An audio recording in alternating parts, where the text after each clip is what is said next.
So I said, after he said, what would you pay for it? I got my wallet out and I said, I don't even know what I have left. And I kind of flipped through my money, and he was getting impatient. And he said, just give me 20 bucks. I was like, what? I said, yeah, sure, no problem.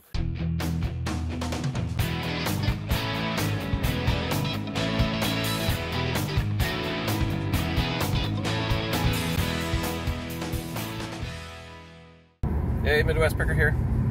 We are on a date. I have Mrs. Midwest with me, but she's just like Dominic's wife and other people.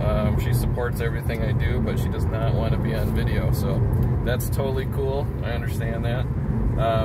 We are on the road. This is called Date Day.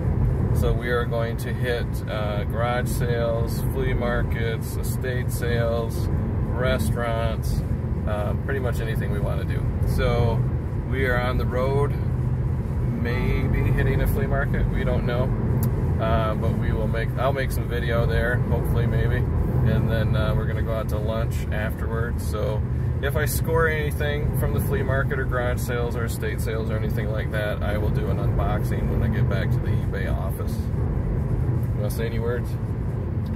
Nope. No, you're good. Nope, no words.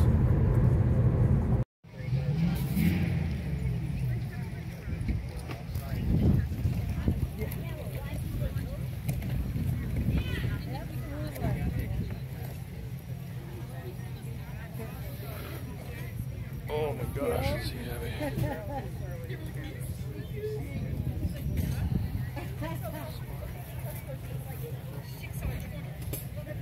Now, I think, is that like a shepherd?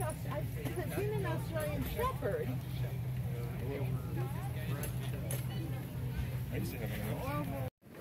Say what?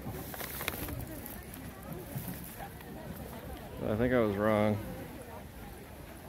This place is packed. Look and see over there. See down there. See over there.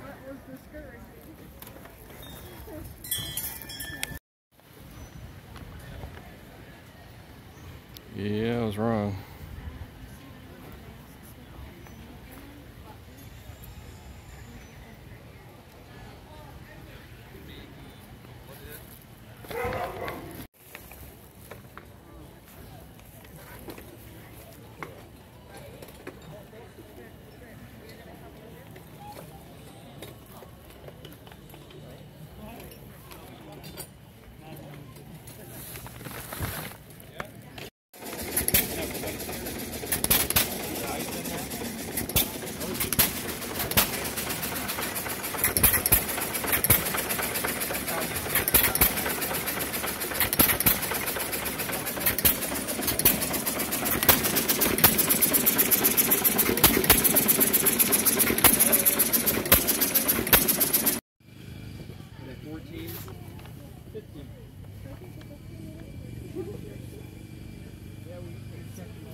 Take one over there and match it up with my wheel. Because I got 15. Thank you.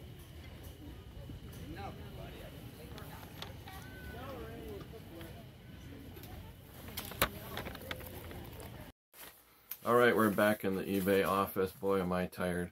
Me and Mrs. Midwest, we walked a lot. She has a Fitbit on, so it recorded how much we walked. 8,900 steps and 3.6 miles. I feel like I fell off a truck. I am so tired. So I was wrong this year. This Burley Park flea market event for Labor Day was huge. And that's Y-U-G-E. It was huge. Now, 4th of July, Memorial Day, other times I went this year were very tiny, very sad, probably because of the public health emergency. So back, 4th of July and those other days, maybe 20 vendors, 30 vendors. This was back to what it normally is, and it was great to see the flea market back to what it was. It was packed full of people. I didn't record a lot of video. I'm pretty convinced I need to get a GoPro because using your phone is difficult, but I did get some good video. You saw the Amish there making the ice cream. That was pretty cool. So I'm going to run down what I sourced and what I got there. Not a whole lot of stuff. I'm trying to get more disciplined and not get crazy and buy everything. But I did get some good stuff. Before I get into that real quick, there is one more Burley Park flea market. It's October 4th. It's a Sunday. They do a few non-holiday Sundays in the year. And then also another shout out to myself. I just like to recognize milestones. I think it's kind of fun. It's also fun to recognize milestones of other people too. So I did hit 500 followers on Instagram, so that's pretty cool. And then just before I recorded this, I noticed Harry Humstone. I was on his live. He is now officially monetized. I was not the first person to give him a super chat, so I'm a little upset about that. But if you don't know Harry Humstone, check out his channel, subscribe and hit the bell icon because he goes live a lot and he's extremely entertaining, so check him out. I did eat an elephant ear too, so if you don't know what that is, Google that. It was really, really good. They said it was a Dutch treat. I don't know that it's a Dutch treat. So I got these Joe Camel lighters. These are brand new in the package. I got 4 of them for $4 a piece. There we go. I'm going to put pictures up here too. It's easier to show you a picture. The next one's pretty cool. A lot of people had dollar tables. They don't want to put stickers on everything. They just put a pile of stuff on the table and they hang a sign that says dollar each or dollar table. I really zoom in on that. It was pretty cool. This one guy did not want to bring anything home and he had a quarter table. I didn't have any quarters, so I had to grab 4 things for $1, but everything was 25 cents. So I'm going to put a picture up here too. I got this copper bowl. I'm not sure if it's copper plate or solid copper. I got to figure that out. But I got this copper bowl and 3 magazines for $1, so I figured, hey, why not? Then I got these nylon straps. These were $1 a piece. People do like the old aluminum lawn chairs, and they have those nylon straps, and sometimes they break and they need to be replaced, but these do sell. If you see them, new old stock, either the entire chair or lounge chair, but that's kind of hard to ship. But these straps, they do sell very well.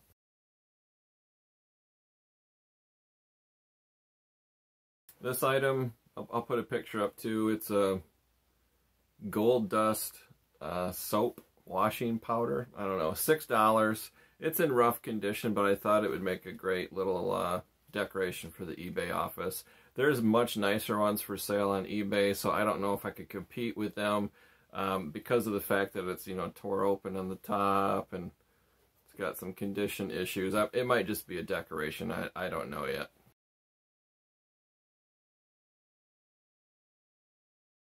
The last item, which you can't really see well, is this paper grocery bag. I got this huge pile of paper, or ephemera. So there was a guy there, I call him the real deal. These are people that have real antiques, real vintage items. It's not just, you know, modern, contemporary Legos and Star Wars action figures. It's actually old stuff. And I started looking at his paper because I just love paper. It's easy to ship. It's usually inexpensive and it's highly collectible. Everything from luggage labels to postcards to photographs to maps, horse racing programs, wink wink, I sold a lot of those. So paper can go very well. You have to be careful. It can't have like mildew and missing pages and water damage, so you got to be careful. And not all paper is valuable. Some of it is basic junk that nobody wants. So you do have to know what you're doing a little bit. And this guy had paper everywhere. And then I noticed this box, kind of a big 12 by 12 by 1 inch box, just had piles of paper. And I was looking at it and I said, hey, do you sell this individually? And he came zooming right over. He's kind of like me. He seemed like a fast talker and a picker. And he said, oh yeah, I'll sell individually. And then he looked at me and he didn't say anything for like 3 seconds. And he said, I'll sell you the whole pile if you want. And I'm thinking, there's old checks, there's maps, there's photographs, military photographs of aircraft and Navy ships. And I'm like, yeah, okay. I'm thinking in my mind $80 to $100 because there was a lot there. I mean, it's a whole grocery bag full. And I said, yeah, I could probably do that. I'd be interested in the whole pile. And then he said it. Now, if you're new to picking and flipping and reselling, you have to be very careful because some of these guys are very smart. And he looked at me and he said, "What would you pay for it?" And before that, I said to him, for the whole thing, "What do you got to have for it?" And then he said, "Well, what would you pay for it?" And I thought in my mind, you know, $60 would be insulting, probably 80 to 100, but I didn't even have that much left. I had already spent my money. Bought an elephant ear for $6. You know, I didn't have nothing left. So I said, after he said, "What would you pay for it?" I got my wallet out and I said, I don't even know what I have left. And I kind of flipped through my money, and he was getting impatient. And he said, "Just give me 20 bucks. I was like, "What?" I said, "Yeah, sure, no problem." That's all I really had. I had a 20 and a pile of $1 bills. I said, "Okay, I'll do it for 20. And so I paid him the 20 bucks. He got me a bag, and we just kind of like slid it all into the bag. I couldn't believe it. I still have not gone through it all. I mean, there's old wall maps from the turn of the century, late 1800s, that are very frameable, good condition. Like I said, military photographs, 8x10s.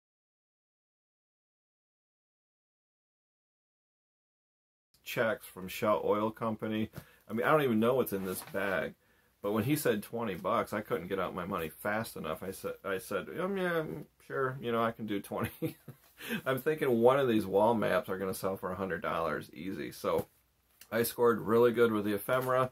So you have to be careful, though. I saw a lot of guys selling vintage postcards, vintage photographs, lobby cards, and they were all in plastic sleeves, individually in plastic sleeves and photo albums. If you see that, they know exactly what they have.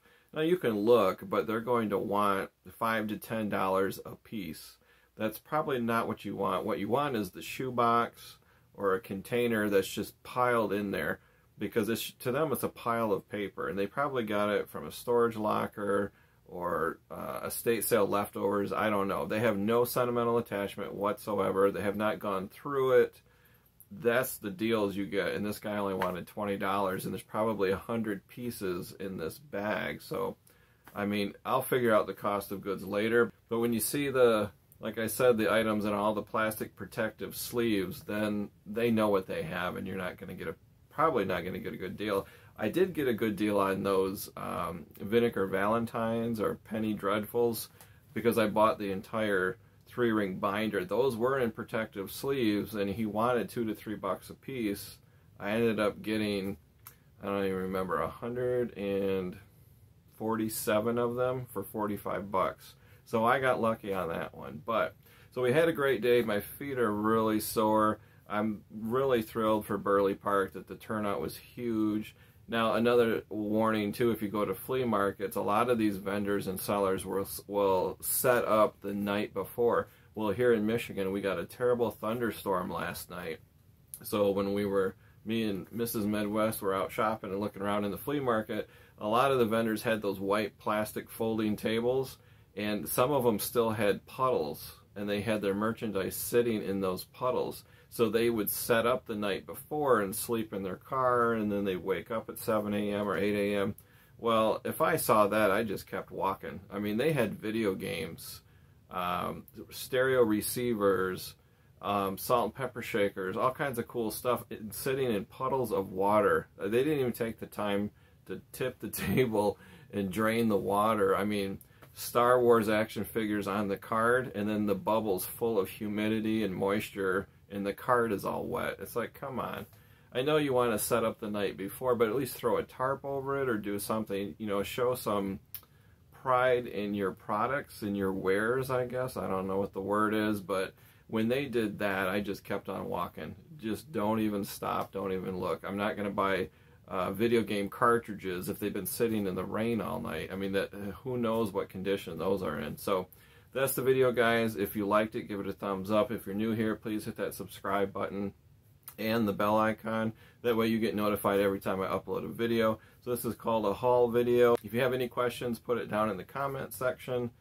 I love to answer questions, so my email is down in the description. You can email me your questions. you can go to MidwestPicker.com, follow me on Instagram, send me a private message that way. And yeah, we still have merch. Merch is selling, so t-shirts, cloth mask. If you want to get a Joey sticker, just go to MidwestPicker.com and follow the links. But that's it, guys. Thanks for watching. We'll see you next time.